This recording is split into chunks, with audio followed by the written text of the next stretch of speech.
Hi friends, welcome to our channel. Telugu రాష్ట్రాలను గజగజ వణికిచ్చేస్తుంది చలి పొలి.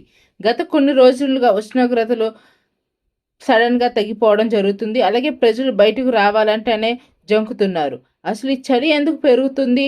ఏ జిల్లాల్లో డేంజర్ బెల్స్ మోగుతున్నాయి? పొగమంచు వల్ల ప్రయాణాలు జరుగుతున్నాయా? మార్పులు ఏమిటి? వీటన్నిటిని గురించి ఈ వీడియోలో డీటెయిల్గా తెలుసుకుందాం. వీడియోని చివరి వరకు చూడండి, ఎందుకంటే చివరిలో మీ ఆరోగ్యం గురించి కొన్ని కీలక జాగ్రత్తలు కూడా ఉన్నాయి. మరింత ఇన్ఫర్మేషన్ కోసం మన వీడియోని సబ్స్క్రైబ్ చేసుకోండి. టాపిక్లోకి వస్తే, మన ప్రస్తుతం తెలంగాణలోకి ఆరెంజ్ అలర్ట్ వచ్చిందని చూసుకున్నట్టయితే, తెలంగాణ విషయానికి వస్తే వాతావరణ శాఖ అత్యంత కీలకమైన హెచ్చరికలు జారీ చేసింది. ఉత్తర తెలంగాణ జిల్లాలైన ఆదిలాబాద్, కొమరంభీం, ఆసిఫాబాద్, మంచిర్యాల మరియు నిర్మల్ జిల్లాల్లో కనిష్ట ఉష్ణోగ్రతలు సింగిల్ డిజిట్కు అంటే 10 డిగ్రీల కంటే తక్కువకు పడిపోయే అవకాశం ఉంది. అలాగే హైదరాబాద్ పరిస్థితి వస్తే, భాగ్యనగరంలో రాత్రి 10 గంటల తర్వాత బయటకు రావాలంటేనే ప్రజలు భయపడుతున్నారు. గాలిలో తేమ శాతం పెరగడం వల్ల చలి తీవ్రత రెట్టింపుగా అనిపిస్తుంది. రాబోయే 3 రోజులు ఇదే పరిస్థితి కొనసాగే అవకాశం కూడా ఉంది. అలాగే ఇక ఏపీ విషయానికి వస్తే, అరకు లోయ, పాడేరు, లంబసింగ్ మరియు చింతపల్లి ప్రాంతాలు దక్షిణ భారత కాశ్మీర్ను తలపిస్తున్నాయి. చింతపల్లి ఉష్ణోగ్రతలు ఇప్పటికే 6 డిగ్రీ సెల్సియస్ నుండి 7 డిగ్రీ సెల్సియస్కు చేరుకుంది. అలాగే చూసుకున్నట్టయితే కోస్తాంధ్ర, రాయలసీమను చూసుకున్నట్టయితే తీరం ప్రాంతంలో సముద్ర గాలుల వల్ల చలి తీవ్రత ఉండడంగా, రాయలసీమలోని అనంతపురం, చిత్తూరు జిల్లాలో పొడి వాతావరణం వల్ల రాత్రుల్లో గడ్డకట్టే చలి నమోదవుతుంది.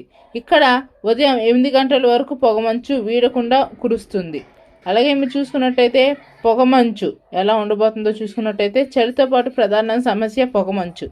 రవాణా వ్యవస్థ దట్టమైన పొగమంచు వల్ల ఢిల్లీ నుండి వచ్చే విమానాలు, రైళ్లు గంటలు తరబడి ఆలస్యం అవుతున్నాయి. అలాగే హైవేల జాగ్రత్తలు చూసుకున్నట్టయితే, మీరు విజయవాడ టు హైదరాబాద్ లేదా విశాఖపట్నం హైవేలపై ప్రయాణిస్తుంటే తెల్లవారుజామున విజిబిలిటీ కేవలం 50 మిల్లీమీటర్ల వరకు లోపలే ఉంటుంది. అలాగే చూసుకున్నట్టయితే అందుకే ఫోగ్ లైట్స్ను తప్పనిసరిగా వాడాలని ట్రాఫిక్ పోలీసులు సూచించారు. అలాగే చూసుకున్నట్టయితే ఈ వాతావరణ పంటలపై కూడా ప్రభావం చూడే అవకాశం కనిపిస్తుంది. అలాగే చూసుకున్నట్టయితే రైతులు పొగమంచు వల్ల మిర్చి, పత్తి మరియు మామిడి పూతపై తెగులు వచ్చే అవకాశం ఉంది. వ్యవసాయ నిపుణులు సలహాతో తగిన మందులు తీసుకోవాలని కోరుకుంటున్నాము. అలాగే చూసుకున్నట్టయితే చాలామంది వర్షం గురించి అడుగుతున్నారు. ప్రస్తుతానికి తెలుగు రాష్ట్రాల్లో ఎక్కడ వర్ష సూచన లేదు. వాతావరణం పొడిగా ఉంటుంది. అయితే దట్టమైన పొగమంచు కారణంగా రహదారులపై విజిబిలిటీ తగ్గే అవకాశం ఉంది. తెల్లవారుజామున వాహనాలతో బయటకు వెళ్ళే వాళ్ళు హెడ్లైట్స్ను ఆన్ చేసుకొని జాగ్రత్తగా ప్రయాణించండి. అలాగే ఆరోగ్య విషయానికి వస్తే, ఆస్మా మరియు సైనస్ ఉన్నవారు ఈ చలిగాలికి దూరంగా ఉండాలి. వేడివేడి ఆహారం మాత్రమే తీసుకోండి.